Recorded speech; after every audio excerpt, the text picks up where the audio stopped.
বেগাইরে জু আমাল হও ইখলাস ওয়া তাকওয়া বেগাইরে জু আমাল হও ইখলাস ওয়া তাকওয়া বরবাদ তেরে জিंदगी आई गोश नजरमंद बर्बाद तेरे जिंदगी आई गोश नजरमंद আপনার কাছে তাকওয়া নাই, আপনার কাছে আমল নাই, আপনার কাছে বিশাল বড় ইলমের জ্ঞানের ভান্ডার আছে, এই আপনার ইলম আমল ছাড়া কোনো কাজ দিবে না ভাই। এই ইলম শয়তানেরও বেশি ছিল। আল্লাহর নবী রাহমাতাল লিল আলামিন মুহাম্মাদুর রাসূলুল্লাহ সাল্লাল্লাহু আলাইহি ওয়াসাল্লাম ইরশাদ করেন, ইন্নামা ইয়ালকা সাহিবাহু ইয়াউমাল কিয়ামাহ, কিয়ামতের ময়দানে এই কোরআন শরীফ এটা সরাসরি হাফেজে কোরআনের সাথে সরাসরি সাক্ষাৎ করবেন। কার সাথে সাক্ষাৎ করবেন? হাফেজে কোরআনের সাথে সরাসরি। কোরআন কোথায় সাক্ষাৎ করবেন? কিয়ামতের ময়দানে সরাসরি হাফেজে কোরআনের সাথে কোরআন এটা গিয়ে সাক্ষাৎ করবেন। আল্লাহর নবী বলেন, ইন্নামা ইয়ালকা সাহিবাহু ইয়াউমাল কিয়ামাহ, কিয়ামতের ময়দানে সরাসরি কোরআন এটা হাফেজে কোরআনের সাথে সাক্ষাৎ করবেন। হাফেজে কোরআনের সাথে সাক্ষাৎ করার পর হাফেজে কোরআনকে বলবে, হাল তারিফুনি, ও ভাই তুমি কি আমাকে চিনো? কোরআন হাফেজে কোরআনকে বলবে, ও ভাই তুমি কি আমাকে চিনো? কোরআন এবারে জবাব দিয়ে দিবে, লা লা আনা লা আরিফুকা, না ভাই আমি তো তোমাকে চিনি না। হাফেজে কোরআন কোরআনকে বলবে, না ভাই আমি তো তোমাকে চিনি না, ভাই তুমি কে? কোরআন বলবে, আল্লাযী আসবাতুকা বিল জাওয়াহিরি ওয়া আসহারতু লাইলা, দুনিয়াতে থাকা অবস্থায় আমি তোমাকে খাইতে দিই নাই, আমি তোমাকে ভালো মতো ঘুমাইতে দিই নাই, আমি তোমাকে ভালো মতো বিশ্রাম করতে দিই নাই, সব সময় তুমি আমাকে তেলাওয়াত করেছো, সব সময় তুমি ওযুর অবস্থায় ছিলা, সব সময় তুমি কোরআন তেলাওয়াত করেছো, সব সময় তুমি কোরআনকে ভালোবেসেছো, কোরআনকে বেশি মুহাব্বত করেছো, দুনিয়ার সমস্ত জিনিসের চেয়ে একমাত্র কোরআন বেশি তেলাওয়াত করতা, সেই জন্য আমি আজকে কোরআন সরাসরি তোমার সাথে এই কিয়ামতের ময়দানে তোমার সাথে আমি আজকে বন্ধু হয়ে গেলাম। জোরে বলেন সুবহানাল্লাহ। কোরআন জবাব দিয়ে দিবে, আনা সাহিবুকাল কোরআন, আমি হলাম তোমার ওই দুনিয়ার সঙ্গী মহাগ্রন্থ আল কোরআন, ই কালামে জিন্দা কোরআনে হাকিম, হিকমতে উলা ইয়াজালাস্তু কদিম, জামিউল ইলমি ফিল কোরআনে আযীম, তাকাসারাত আনহু আফহামুর রিজালি, বহা কোরআন কালামুল্লাহ বশুনো, কদিমাস্তি নইনু। এবার ওই কোরআন বলার জন্য, হাফেজ কোরআনের জন্য, যারা কোরআন তেলাওয়াত করতেন তাদের জন্য, যারা কোরআনকে ভালোবাসতেন তাদের জন্য আল্লাহ সুবহানাহু ওয়া তাআলার পক্ষ থেকে আওয়াজ চলে আসবে, সুসংবাদ চলে আসবে। আল্লাহ সুবহানাহু ওয়া তাআলার পক্ষ থেকে স্পেশাল ফেরেশতা আসার পরে বলবে, ফায়ুতাল মুলকু বিয়ামিনিহি ওয়াল খুলদা বিয়াসারিহি, আল্লাহ সুবহানাহু ওয়া তাআলার পক্ষ থেকে আওয়াজ চলে আসবে।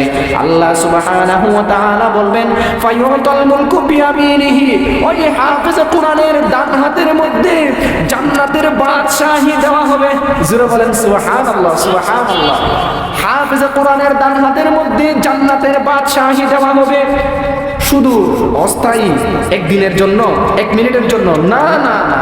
ফায়ুতাল মুলকু বিয়ামিনিহি, হাফেজ কোরআনের ডান হাতের মধ্যে জান্নাতের চিরস্থায়ী বাদশাহী দান করা হবে। জোরে বলেন সুবহানাল্লাহ। শুধু এতটুকু নয়, ওয়াল খুলদা বিয়াসারিহি, হাফেজ কোরআনের বাম হাতের মধ্যে জান্নাতের জায়গা জমির খতিয়ান, জান্নাতের সার্টিফিকেট হাফেজ কোরআনের বাম হাতের মধ্যে আল্লাহ সুবহানাহু ওয়া তাআলা দিয়ে দিবেন। জোরে বলেন সুবহানাল্লাহ। এবার হাফেজ কোরআনের ডান হাতের মধ্যে জান্নাতের বাদশাহী, বাম হাতের মধ্যে জান্নাতের সার্টিফিকেট দেওয়ার পরে আল্লাহ সুবহানাহু ওয়া তাআলার পক্ষ থেকে এলান চলে আসবে, হাফেজ কোরআনের মা বাবা কোথায়? এটাই হচ্ছে মূল কথা। হাফেজ কোরআনের মা বাবা কোথায়? আজকে এখানে আমাকে এলান করেছেন, এখন আপনাদের সামনে গুরুত্বপূর্ণ তাকরীর পেশ করবেন হাফেজ হাশেম বিন নেসার। হাশেম বিন নেসার আমার নাম হাশেম, আমার বাবার নাম মৌলভী নেসার উদ্দিন। তো আমার বাবার নামের সাথে আমার নামটা আমি মিলিয়ে রাখছি আর কি পরিচয়ের জন্য। তো সেই একটা বুঝতে পারলেন, এখন আপনারা পরিচয় পেয়ে গেছেন। আমার নাম হাশেম, আমার বাবার নাম নেসারউদ্দিন, মানে নেসারউদ্দিনের ছেলে হাশেম। ঠিক তেমনি ভাবে কিয়ামতের ময়দানে আল্লাহ সুবহানাহু ওয়া তাআলা ডাক দিবেন, অমুকের ছেলে অমুক, অথবা অমুকের বাপ অমুক, তুমি কোথায়? আজকে তাড়াতাড়ি এখানে চলে আসো।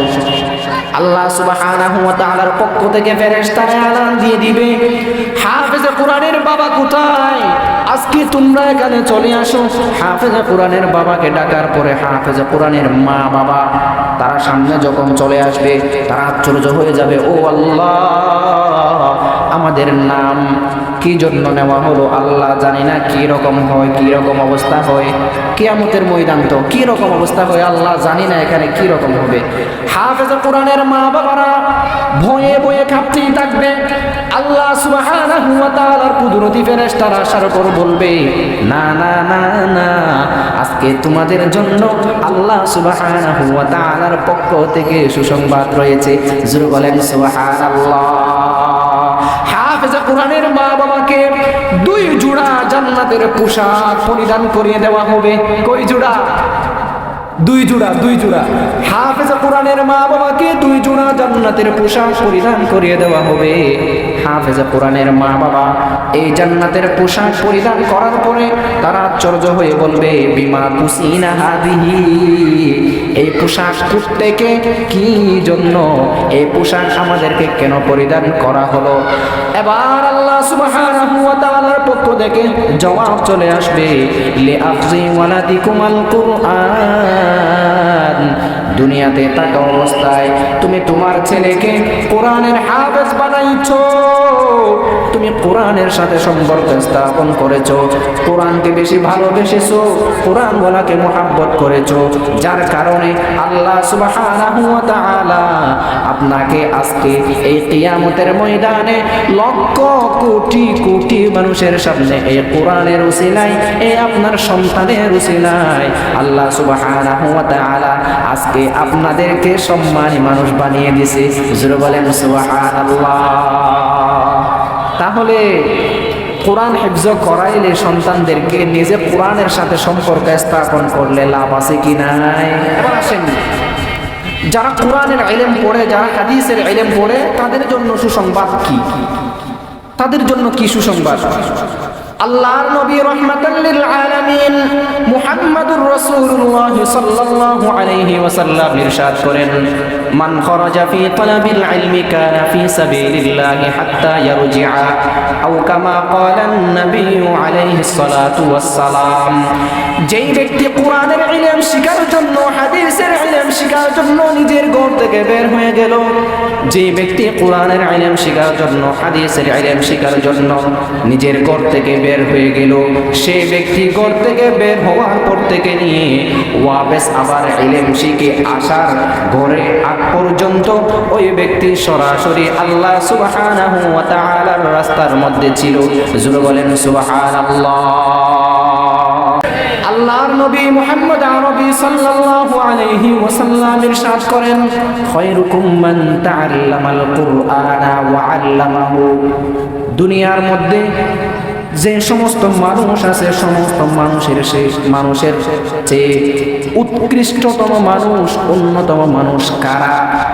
আল্লাহর নবী বলে দেন, খায়রুকুম মান তাআল্লামাল কুরআনা ওয়া আল্লামা, যারা কোরআন শিখবে এবং অপরজনকে শিখাইবে, এই দুনিয়ার মধ্যে ওই সমস্ত মানুষ হলো পৃথিবীর জমিনে উৎকৃষ্টতম মানুষ। জোরে বলেন সুবহানাল্লাহ। তাহলে দুনিয়ার কোনো মানুষ নিম্ন শ্রেণীর মানুষ হতে চায় না। আপনি কি চাইবেন যে আমি সবচেয়ে সবার ছোট থাকি? এটা আপনি কি চাইবেন? জীবনেও কোনোদিন চাইবেন না। তো বড় হতে চাইলে কি করতে হবে? কোরআনের সাথে সম্পর্ক স্থাপন করতে হবে, কোরআনকে ধরতে হবে। শুধু কোরআনকে ধরলে হবে না, কোরআন ওয়ালাকে মুহাব্বত করতে হবে। আল্লাহর হুকুম আহকাম, আল্লাহ সুবহানাহু ওয়া তাআলা কোরআনের মধ্যে যা কিছু বলে দিয়েছেন এই কথাগুলোর উপর আমল করতে হবে। আল্লাহর নবী হাদিসে নববীর মধ্যে, হাদিসে মুবারকের মধ্যে যা কিছু বলেছেন এই সমস্ত জিনিসগুলো ধরতে হবে। তারপরে কি হবে? কোরআনকে পরিপূর্ণ মুহাব্বত করা হবে। আর না হয় কোরআনকে পরিপূর্ণ মুহাব্বত করা হবে না। প্রিয় ভাইয়েরা আমার, আপনারা বুঝতেছেন না আমরা কেমন নবীর উম্মত, কেমন নবীর উম্মত আমরা।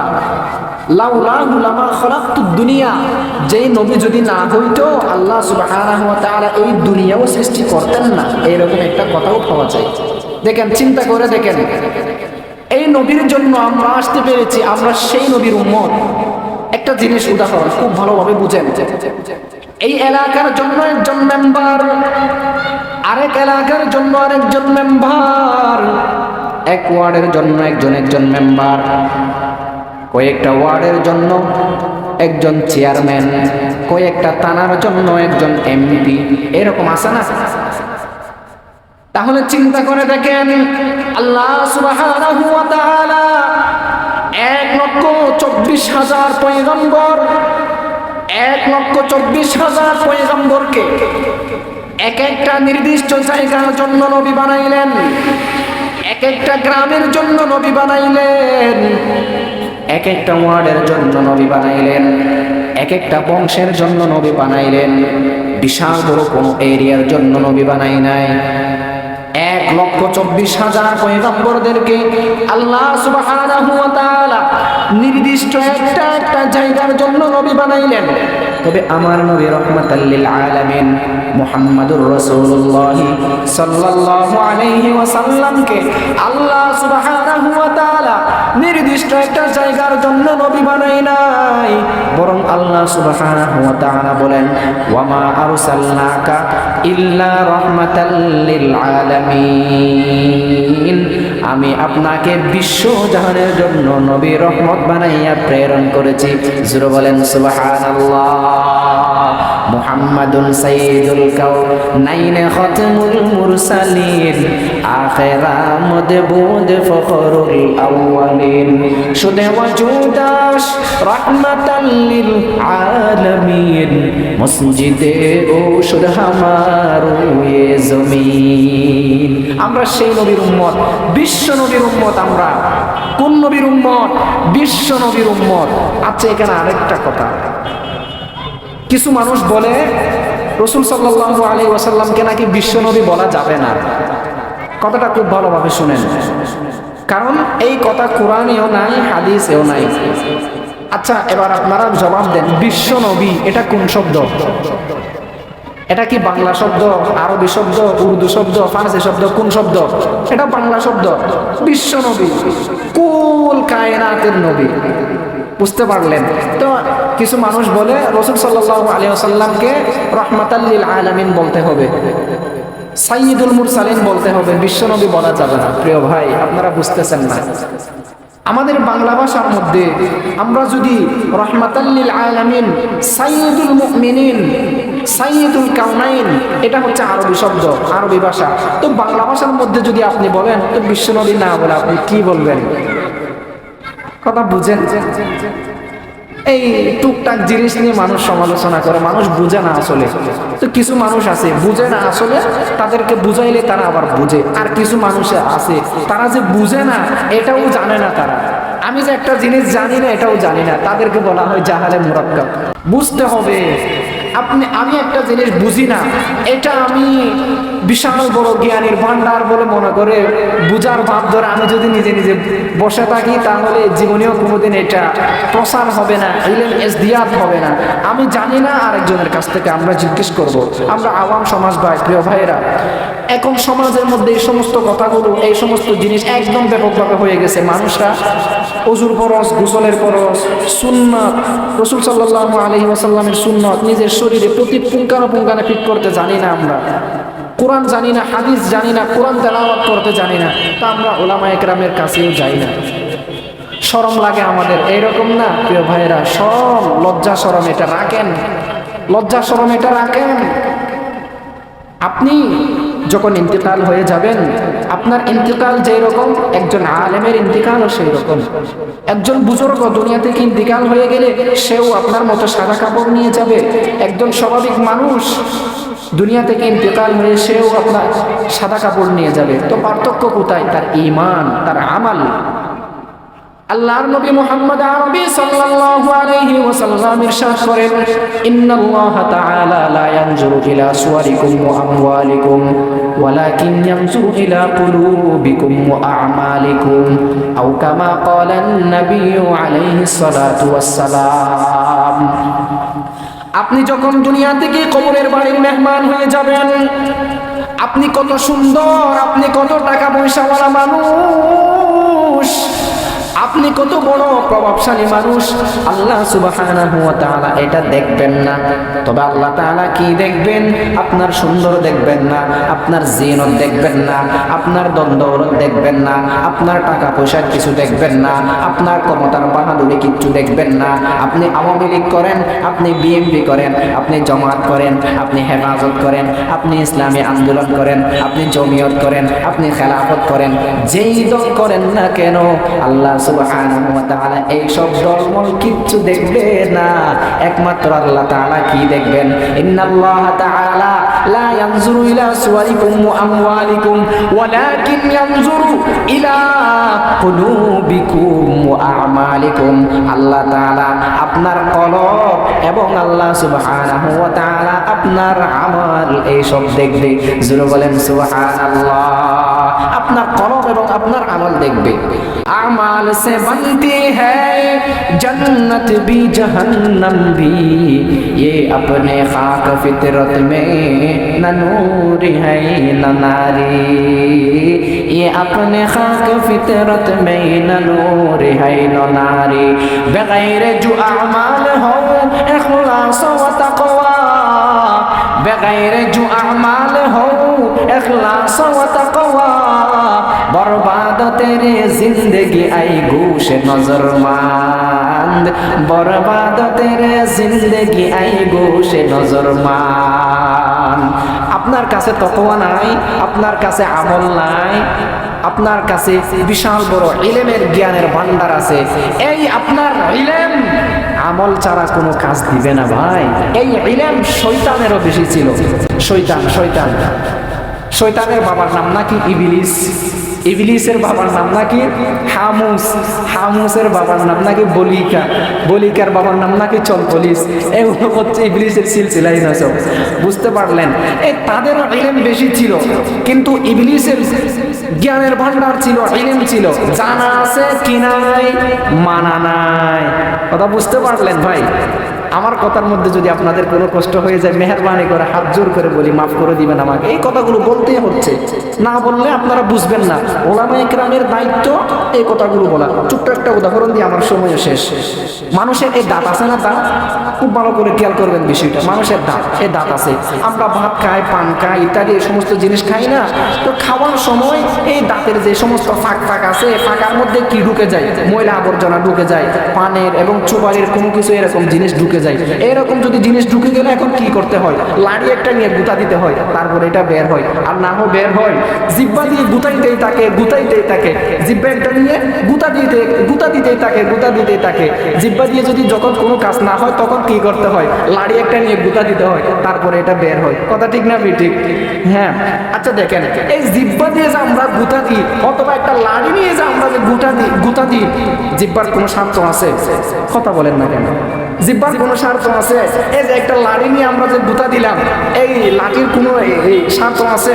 টাকা দিবে, লাঠিকে টাকা দিবে, লাঠিকে সুন্দর করে আগুনে না পুড়াইয়া সুন্দর করে এই যে স্বর্ণ অলংকার এগুলোকে যেভাবে হেফাজত করে এই সমস্ত এই লাঠি এবং তারপরে জিব্বা, এই জিব্বাকে কি এবং লাঠিকে এইভাবে হেফাজত করে রাখেন না? কিচ্ছু নাই, কোনো স্বার্থ নাই, তারপরেও গুতাইতে তাকে। ঠিক তেমনি ভাবে উলামায়ে কেরাম হলো লাঠির মতো, উলামায়ে কেরাম হলো জিহ্বার মতো। মানুষ আর আওয়াম জনসাধারণ যারা আছেন তারা হলেন এবং দাঁত, এবং ওই দাঁতের ফাঁকার মধ্যে যেই রকম ময়লা লেগে থাকে, ঠিক তেমনি ভাবে সেই রকম এখন আপনারা এই উদাহরণ থেকে, এই কথা থেকে বুঝেন, যেইভাবে দাঁতের ফাঁকার ভিতরে কোনো ময়লা লেগে থাকলে লাঠি দিয়ে এবং জিহ্বা দিয়ে গুঁতা দিতে হয় আর না হয় বের হয় না, ঠিক তেমনি ভাবে আওয়াম জনসাধারণের অন্তরে, কলবের মধ্যে এবং তাদের আমলের মধ্যে কোনো শিরকি আকীদা যখন ঢুকে থাকে, কোনো ময়লা আবর্জনা যখন ঢুকে থাকে, যেইভাবে ওই দাঁতের ফাঁকা জায়গার মধ্যে জিহ্বা দিয়ে গুঁতা দিতে হয়, লাঠি দিয়ে গুঁতা দিতে হয়, ঠিক তেমনি ভাবে ওলামায়ে কেরামও ওই আওয়াম জনসাধারণকে, আওয়াম ভাইদেরকে এইভাবে ওয়াজ করতেই থাকে। তাদের এই যে ঘা হয়েছে সেই জায়গাগুলো ধরে ধরে বলতেই থাকে, বলতেই থাকে। বললে কি হয়ে যায়, যেইভাবে জিহ্বা দিয়ে গুঁতা দিলে, লাঠি দিয়ে গুঁতা দিলে এই ময়লা আবর্জনা বের হয়ে যায়, ঠিক তেমনি ভাবে আওয়াম জনসাধারণের অন্তর থেকে এইভাবে ময়লা আবর্জনা বের হয়ে যায়। জোরে বলেন ঠিক না বেটি? ওয়াখির দাওয়ানা আলহামদুলিল্লাহি রাব্বিল আলামিন। অল্প কিছু কথা বললাম, ভুল ত্রুটি হইলে ক্ষমা দৃষ্টিতে থাকবেন। আসসালামু আলাইকুম ওয়া রাহমাতুল্লাহি ওয়া বারাকাতুহু।